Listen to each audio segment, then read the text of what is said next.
नमस्कार दोस्तों, मोहित study IQ centre में आपका स्वागत है। आज हम मैथ पेडागोजी से रिलेटेड जो है प्रैक्टिस पेपर देखेंगे जो सीटेट परीक्षा के लिए इम्पॉर्टेंट होंगे। तो इसलिए वीडियो को लास्ट तक ज़रूर देखिएगा। इसमें आपको पेडागोजी क्वेश्चंस और मैथ के क्वेश्चंस दोनों मिलेंगे।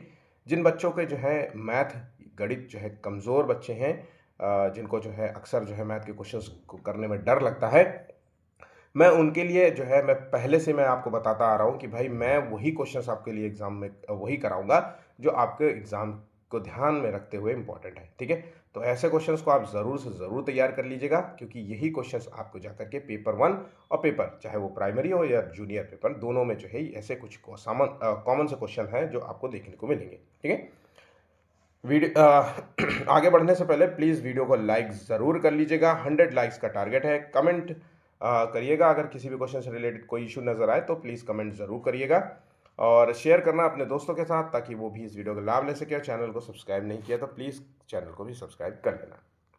पहला क्वेश्चन है जो कि एक बहुत कॉमन सा क्वेश्चन है, बहुत बार पूछा जाता है डिफरेंट डिफरेंट जो है भाषा में, लेकिन उत्तर हमेशा यही रहेगा। ठीक है, एक बच्चा 305 को 305 के बजाय 350 लिखता है, या फिर वो बच्चा 305 ऐसे लिखता है। ठीक है, दोनों बात एक ही है। तो शिक्षक को सबसे पहले क्या है, तो अगर 305 को 350 लिख रहा है या 3005 लिख रहा है, तो हम ये कह सकते हैं कि बच्चे में जो है प्लेस वैल्यू की जो समझ है वो अभी विकसित नहीं हुई है। तो हम इस प्लेस वैल्यू की समझ विकसित करने के लिए हम क्या करेंगे, हम करेंगे ठोस सामग्रियों का प्रयोग। जैसे हम अबेकस का प्रयोग कर सकते हैं, जियो बोर्ड का प्रयोग कर सकते हैं। ठीक है, इन सभी चीज़ों के माध्यम से हम बच्चों को स्थान व मूल्य की जो है अवधारणा को स्पष्ट करने का प्रयास करेंगे। ठीक है, बाकी सभी आंसर्स बिल्कुल गलत होंगे। आंसर यहाँ पे सी इसका सही आंसर होगा। नेक्स्ट क्वेश्चन है जो कि आपको जो है लाभ और हानि से रिलेटेड क्वेश्चंस आपके एग्जाम में जरूर देखने को मिलेगा। और एक कॉमन सा क्वेश्चन है, बहुत ही अच्छा, बहुत ही इंपॉर्टेंट क्वेश्चन है। हम इसे जो है एक छोटी सी ट्रिक्स बताते हुए चलेंगे। देखिए, जब एक वस्तु को 450 में बेचने पर 10% की हानि होती है। यहाँ पे क्या हो रहा है, 450 रुपए, ध्यान रखना, मेरी बात को गौर से सुनना, 450 रुपए में बेच रहा है। दैट मीन्स कि हमें कॉस्ट प्राइस मुझसे पूछा जा रहा है, मतलब हमें कॉस्ट प्राइस निकालना है। भाई 450 रुपये में बेच रहा है और 10% की हानि हो रही है, इसका मतलब है कि कहीं ना कहीं कॉस्ट प्राइस 450 रुपये से ज़्यादा होगी, तभी तो हानि होगी भाई, तभी तो उसने लॉस में बेचा है। तो अगर हम कह दें कि 450 रुपये जो सेलिंग प्राइस है और हानि जो भी है 10% है, तो 10/90। ठीक है, जब भी हानि हो या लाभ हो तो हम हानि और लाभ को हम सेलिंग प्राइस से डिवाइड करते हैं। ध्यान रखिएगा, जब भी हम कॉस्ट प्राइस निकालते हैं, हानि और लाभ हो, अब जैसे मान लीजिए यहां 10% का लाभ दे देता तो हम कितना कहते, 110 कहते, क्योंकि हमें लाभ और हानि हमेशा 100 में ही काउंट करनी होती है। तो मतलब हम 100 से कंपेयर करेंगे और 10% का लाभ बताएगा तो 10 और जोड़ देंगे, 50% का तो 150 हो जाएगा, 200% का 20% का लाभ 120 हो जाएगा, 100% का लाभ हो तो 200 हो जाएगा। ऐसे जो है आपको चीज़ों को करना है। ठीक है, अब यहाँ पे ध्यान रखना कि यहाँ पे कह रहा है, तो इसको कैलकुलेट कर लेते हो तो सीपी न, तो हम कह सकते हैं कि कॉस्ट प्राइस जो है वो 500 रुपीज़ है। जब 500 रुपए की चीज़ उसको पड़ी थी और उसने 450 में बेचा, तो इसका मतलब है कि 50 रुपए की उसने अपने सामान को लॉस में बेच दिया। अब आपसे पूछ रहा है उसे कितने में बेचा जाए कि उसे 20% का लाभ हो जाए। तो अब हमें कॉस्ट प्राइस में ही तो सेल करना है भाई, दिए हुए कॉस्ट प्राइस में सेल करना है। तो हमने इसको कहा कि अब 20% का लाभ, तो हमने जब भी हम सेलिंग प्राइस निकालते हैं, तो जब भी सेलिंग प्राइस निकालेंगे तो selling price into cost price, selling price is equal to cost price into, अब 20% का लाभ हो रहा है तो मतलब हम 120 से मल्टीप्लाई कर देंगे। तो 500 गुणे 120 और यहाँ पे 100 है तो 0 0 काट देंगे, 12 पंचे 60। दैट मीन्स कि आंसर होगा 6। अब उसे जो है 600 रुपए में उस चीज को बेचना होगा, तभी वो 20% के लाभ पर बिकेगा। ध्यान रखिएगा, आपके एग्जाम में बस ये कहाँ पर आपको डिवाइड करना है और कहाँ पर आपको मल्टीप्लाई करना है। तो यहाँ पर जब आप बेचे जाएंगे, जब सेलिंग प्राइस होगा तब आपको मल्टीप्लाई करना है, और जब आपसे कॉस्ट प्राइस निकालने को पूछे तब आपको डिवाइड करना है। ठीक है, ये ट्रिक अपने दिमाग में बैठाए रखिएगा, क्योंकि ये क्वेश्चन बहुत जगह आपके काम आएगा।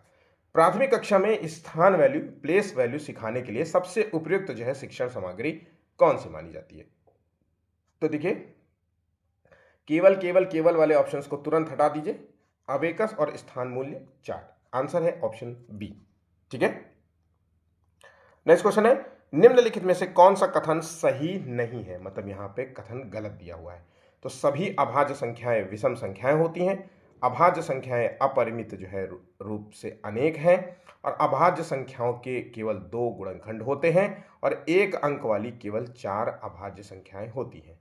ठीक है, तो इसमें से कौन सा कथन गलत है? सोचिए, एक बार थोड़ा सा सोचने का प्रयास कीजिए। देखिए, समझिएगा, अभाज्य संख्या, ठीक है, जो स्वयं से जो है मतलब डिवाइड होती है, या 1 से डिवाइड होगी या स्वयं से डिवाइड होगी। तो क्या सभी अभाज्य संख्याएं विषम संख्याएं होती हैं? तो देखिए, आप मुझे बताइए, 2 एक सम अभाज्य संख्या है, तो ये भी एक अभाज्य संख्या। तो क्या 2 एक विषम अभाज्य संख्या है कि सम अभाज्य संख्या है? तो आंसर मिल गया, सम अभाज्य संख्या। तो हम कह सकते हैं कि जो है सभी अभाज्य संख्याएं विषम संख्याएं नहीं होती, 2 को छोड़ करके सभी अभाज्य संख्याएं विषम संख्याएं होती हैं। ये इसका सही उत्तर हो जाएगा।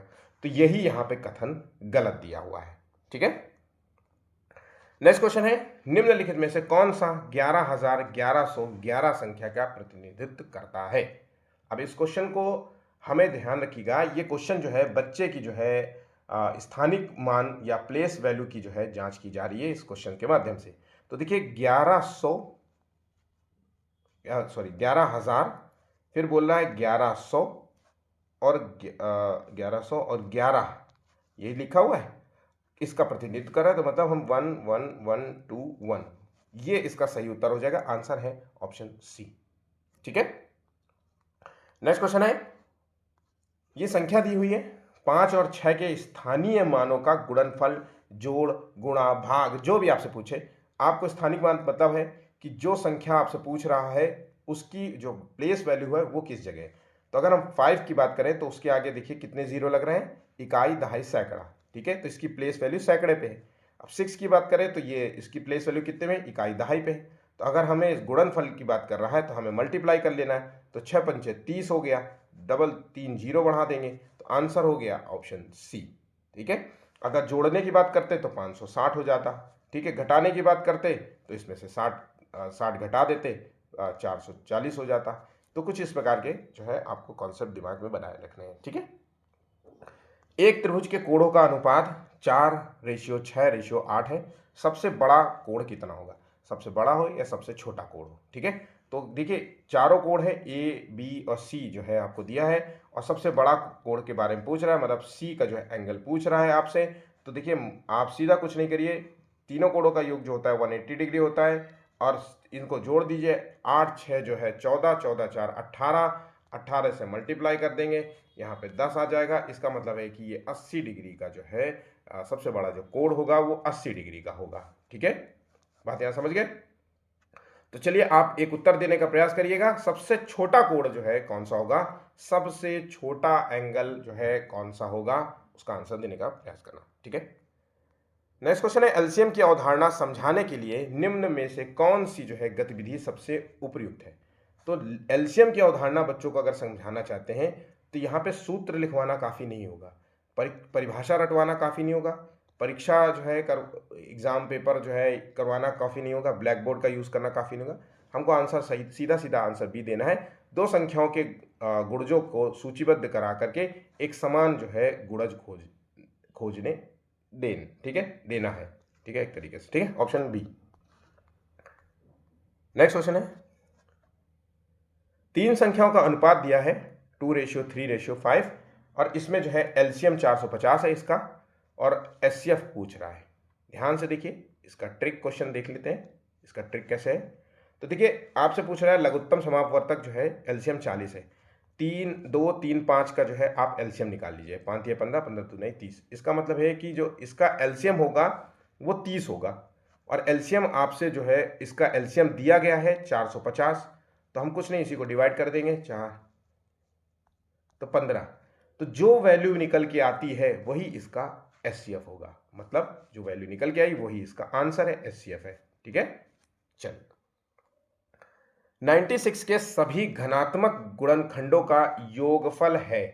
तो 96 के जितने भी गुणनखंड होंगे, है ना, उनका योगफल निकालना है। अब ये क्वेश्चन दो तरीके से होता है। एक तो पहली यह बात ये पूछ सकता है कि 96 के कितने गुणनखंड हो सकते हैं, और दूसरा क्वेश्चन है 96 के कितने जो है गुणनखंडों का योगफल है। तो आइए इस क्वेश्चन को ट्रिक के तौर पे देखते हैं। ध्यान रखिएगा, ये क्वेश्चन बहुत इंपॉर्टेंट है। अगर आपको क्वेश्चन नहीं पता है, आंसर नहीं पता है, तो प्लीज़ इसको नोट कर लेना। 96 को जो है हम गुणनखंड करेंगे, तोड़ने का प्रयास करेंगे। तो 3 3 त्रिका 9, 3 दूना 6, 2 2 1 2 2 छक 12, 2 नहीं 18, और 2 8 16, 2 चौको 8, 2 दूनी 4, और फिर 2। तो इस तरीके से हम कह सकते हैं 1 2 3 4 5 और यहाँ पे 3। ठीक है, तो हम कह सकते हैं इनका गुणनखंड 2 की पावर 5 इंटू 3 की पावर 1 ये आएगा। तो हमें पता है कि अगर किसी भी संख्या का गुणनखंड निकालना है तो हमें कुछ नहीं करना, उसकी पावर को हमें बढ़ा देना है 1। तो 5 लिखा है तो 6 कर देंगे, और 1 लिखा है तो 2 कर देंगे, और फिर इसको मल्टीप्लाई कर देंगे तो 12। तो हम कह सकते हैं कि 96 के जो गुणनखंड होंगे वो 12 गुणनखंड होंगे। कितने गुणनखंड होंगे? 12 गुणनखंड होंगे। तो ये आंसर होता जब आपसे गुणनखंड केवल पूछता। अब आपसे पूछ रहा है गुणनखंडों का योग कितना होगा, मतलब जो 12 गुणनखंड हैं उनके योग क्या होंगे। तो ध्यान रखिएगा, इस सवाल का उत्तर आपको कैसे देना है आपको पहले ही पता है। ये 2 की पावर 5 इंटू 3 की पावर 1 ये दिया गया था। ठीक है, अब आपको देखिए याद रखना, इसके लिए शुरू करते हैं। हमें 1 से शुरू करना है। 1 प्लस 2 की पावर 1 प्लस 2 की पावर 2 प्लस 2 की पावर 3 प्लस 2 की पावर 4 प्लस 2 की पावर 5। ठीक है, इंटू, ठीक, इंटू 1 प्लस 3 की पावर 1, क्योंकि यहाँ पे 1 ही है। 2 होता तो 3 की पावर 2 भी हो जाता। अब हम इसको 1 plus 2 plus 4 plus 8 plus 16 plus जो है 32 इंटू 4 3 की पावर। अब इसको मल्टीप्लाई कर लो, इसको जोड़ और गुणा कर लो। पहले इसको जोड़ लो, है ना, और फिर इसको मल्टीप्लाई कर लो, तो आंसर आ जाएगा 252। इसका सही आंसर है। ठीक है, इसका नोट कर लो। चलो, रोहन जो है 9:15 पर स्कूल के लिए निकलता है। सुबह 2 बजे वो घर वापस आ जाता है। अगर हम बात करें 9:15 पे स्कूल निकल रहा है और 2 PM पे घर आ जाता है, दैट मीन्स कि ये बच्चा जो है 4 घंटा 45 मिनट जो है स्कूल में रहा। ध्यान रखिएगा, 4 घंटा 45 मिनट स्कूल में रहा। अब ये कह रहा है कि वो स्कूल में 4 घंटे रहता है, दैट मीन्स कि वो 4 घंटे स्कूल में रहा, तो आने जाने में उसे कितना समय लगा? तो उसे आने जाने में 45 मिनट लगा। आंसर है ऑप्शन जो है सी, इसका सही उत्तर हो जाएगा। नेक्स्ट, बच्चों की लंबाई की अवधारणा समझाने के लिए शिक्षक को जो है सबसे पहले क्या करना चाहिए? तो अगर बच्चे को लंबाई की अवधारणा समझाना चाहते हैं तो टीचर को सबसे पहले क्या करना चाहिए? तो टीचर को वस्तुओं की तुलना करनी चाहिए, या परिभाषा बतानी चाहिए, या पैमाने के माप करवाने चाहिए, या फिर सूत्र याद है। तो यहाँ पे देखिए विभिन्न प्रकार की वस्तुओं को लंबाई में रखिए, उसके हाइट के अनुसार असेंडिंग और डिसेंडिंग ऑर्डर में, और उनको तुलना करने के लिए कहना। ठीक है, आंसर है ऑप्शन सी। मापन सिखाने में गैर मानक इकाइयों का प्रयोग क्यों उपयोगी है? तो ये इससे बच्चे कभी मानक इकाई नहीं सीखते हैं, या इससे जो है मानक मापन जो है की आवश्यकता और अर्थ को समझने में मदद मिलती है। आंसर हो ऑप्शन बी।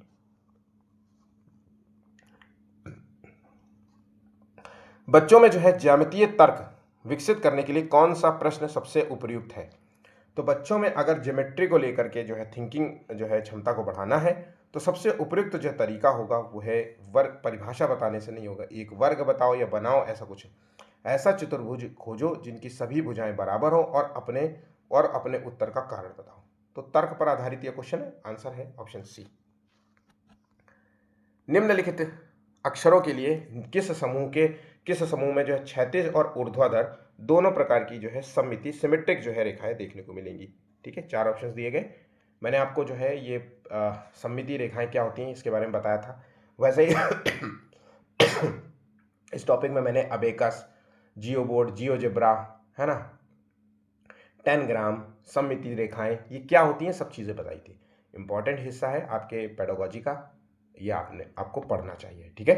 तो अब देखिए 36 मतलब ऐसी संख्याएं, ऐसे जो है लेटर्स, अल्फ़ाबेट्स, जो चाहे हॉरिजॉन्टली काटो चाहे वर्टिकली काटो, ठीक है। हॉरिजॉन्टली काटो या वर्टिकली काटो, दोनों मात्रा में समान ही रहेगी। जैसे एक्स को देखिए, आप ऐसे काटोगे तो भी बराबर है, ऐसे काटो तो भी बराबर है।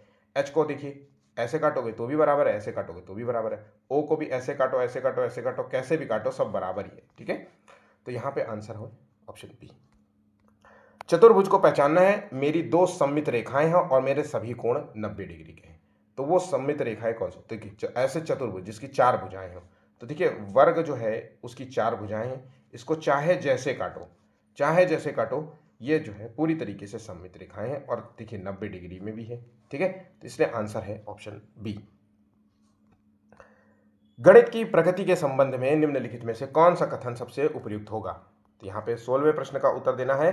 तो देखिए गणित जो है वो नियमों को याद करने का विषय नहीं है, केवल एक विधि से जो है प्रश्न हल नहीं किए जाते, इसमें तो कई विधियां प्रयोग की जा सकती हैं, है ना।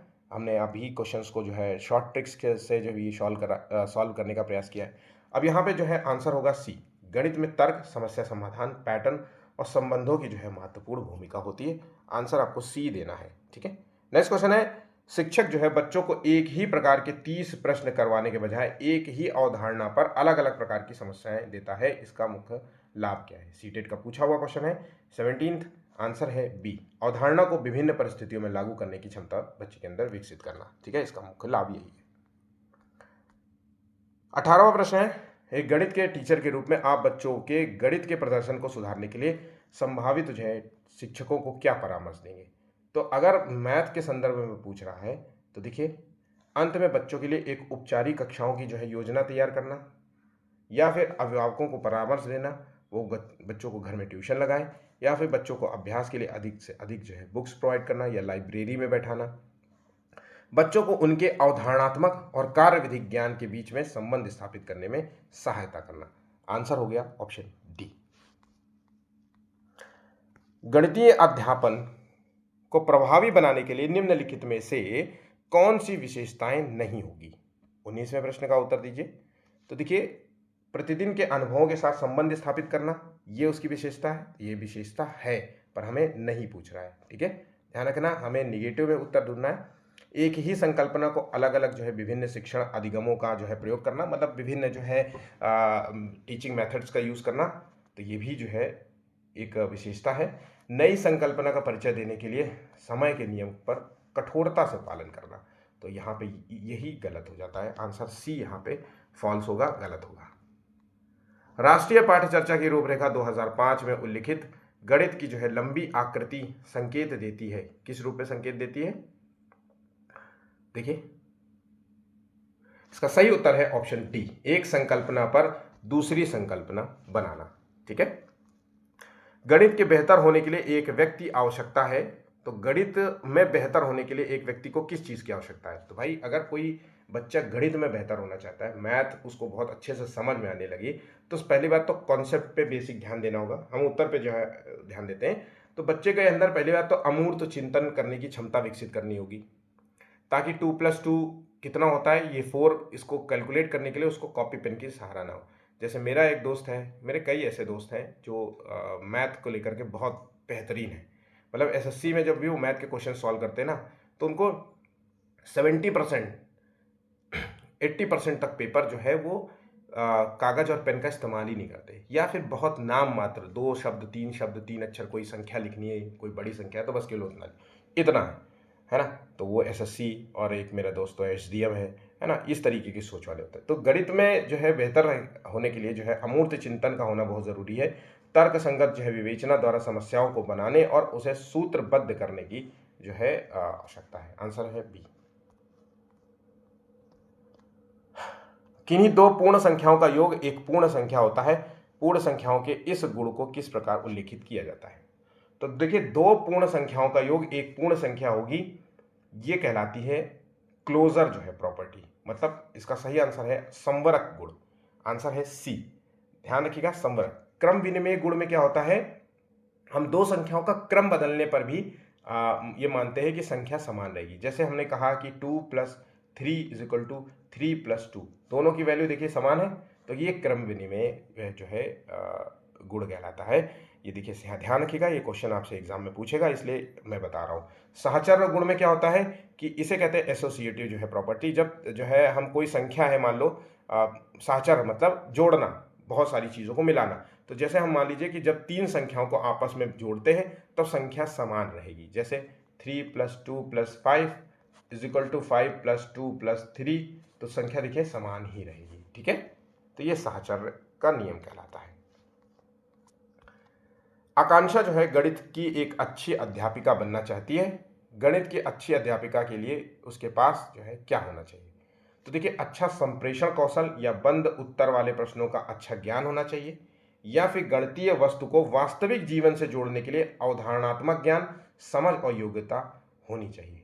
देखिए, आंसर हमें मिल गया है, हमें आगे पढ़ने की जरूरत नहीं है। आंसर है ऑप्शन बी। देखिए, आप लोग में से जितने भी पेडागोजी के प्रश्न सॉल्व करते हैं, मेरी सलाह ये है, चाहे मेरा पेपर हो या चाहे किसी और टीचर का आप पेपर्स देख रहे हो, है ना, प्रैक्टिस सेट लगा रहे हो, आप सारे ऑप्शंस ज़रूर पढ़ा करिए। सारे ऑप्शंस पढ़ने से क्या होता है कि आपके अंदर जो है प्रश्नों को लेकर के जो समझ है वो बहुत बहुत अच्छे डेवलप होगी। और मैं सिर्फ उस बच्चे के लिए ये बात कह रहा हूँ जो एक्चुअल में लगता है कि मैं वीक हूँ और मैं फेल हो जाऊंगा, या मेरा अभी मुझे कॉन्फिडेंस नहीं आया कि मैं पास हो पाऊंगा, तो ये उसके लिए बहुत ज़रूरी है। ठीक है, तो चारों ऑप्शंस, भले ही चाहे आंसर आपको एक झटके में ही पता चल गया हो कि आंसर क्या है, लेकिन चारों ऑप्शंस जरूर पढ़ें। 24वां क्वेश्चन है, निम्नलिखित कथनों में से किसमें जो है संख्या 3 का प्रयोग क्रम सूचक भाव में हुआ है? तो क्रम सूचक भाव में हुआ है, क्रम से। तो मेरे पास 3 पेंसिल है, लेकिन ये क्रम में सूचक का भाव नहीं व्यक्त कर रहा है। कक्षा में 3 बच्चे अनुपस्थित है, ये भी जो है क्रम सूचक भाव नहीं उत्पन्न कर रहा है। रोहन दौड़ में तीसरे स्थान पर आया है, मतलब पहले, दूसरे और तीसरे। यहाँ पे आंसर है ऑप्शन सी।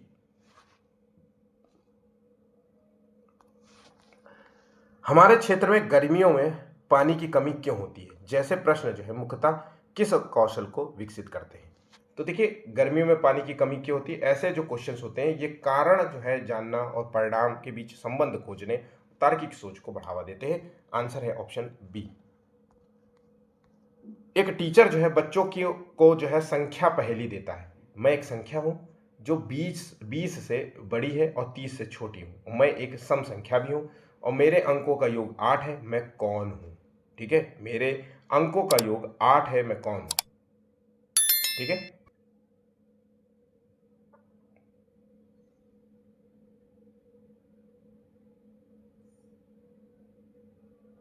तो इस प्रकार की पहेली मुख्य रूप से किसका विकास कर रही है? तो बच्चे के अंदर जो है पहेलियां जो होती है वो समस्या समाधान कौशल का डेवलप करती है और तार्किक सोच को बढ़ाती है बच्चे। ठीक है, आंसर है बी। कोठारी आयोग के अनुसार मूल्यांकन किस प्रकार की प्रक्रिया है? तो मूल्यांकन जो होता है वो एक सतत प्रक्रिया मानी जाती है, ना कि एकाकी, उपयोगी और अनुपयोगी। आंसर है ऑप्शन बी। बच्चों के वर्गीकरण तथा कक्षा जो है उन्नति के लिए निम्नलिखित में से कौन सा मूल्यांकन अति आवश्यक है? तो बच्चों के वर्गीकरण और कक्षा उन्नति की दृष्टि से अगर हम देखें तो सबसे बेहतर जो मूल्यांकन का प्रकार होगा वो है व्यापक मूल्यांकन। ध्यान रखिएगा, व्यापक मूल्यांकन। ठीक है, आंसर है ऑप्शन ए। नेक्स्ट क्वेश्चन है, पियाजे के अनुसार संख्या बच्चों के द्वारा वस्तुओं के बीच बनाए गए 2 प्रकार के संबंधों का संश्लेषण है, वह है क्या? तो आंसर देखिए,